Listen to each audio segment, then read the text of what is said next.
On April 26, 1999, British journalist Jill Dando was shot execution-style outside her home in broad daylight. Who wanted her dead? Why was no one caught at the scene?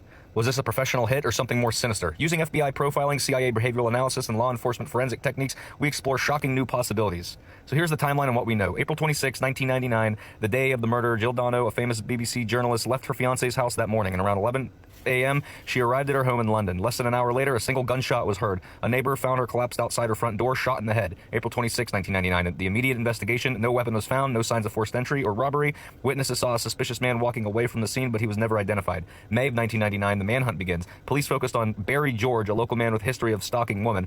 He was convicted in 2001, but after multiple appeals, his conviction was overturned in 2008 due to lack of evidence. The case went cold. New insight? If this was a professional hit, why did the killer choose broad daylight? Why was there no silencer used? So who killed her? Theory number one, a stalker, obsessed fan. As a well-known journalist, Jill received many letters from obsessed admirers and political stalkers. Barry George was initially convicted, but was he really the killer? Or it could have been a professional assassination. The execution-style shot, fired with precision, suggests military or intelligence-level training. Why would a hired assassin target a journalist?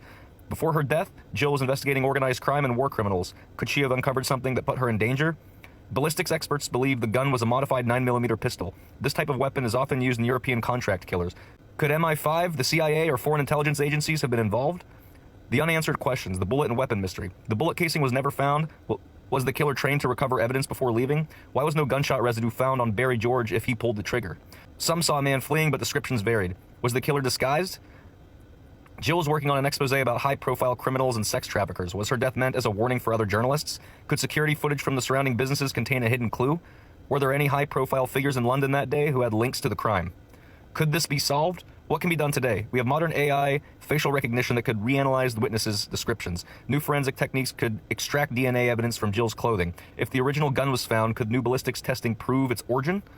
The three big questions that remain was who fired the fatal shot, what motive would justify killing a journalist in broad daylight, and was this an organized hit or a case of mistaken identity? What do you think happened to Jill Dando? Drop your theories below, and don't forget to like, subscribe, comment, and share, and help us solve more cases together. Also follow us on Instagram, TikTok, and email us if you have any ideas for your own. Thank you. Have a good day.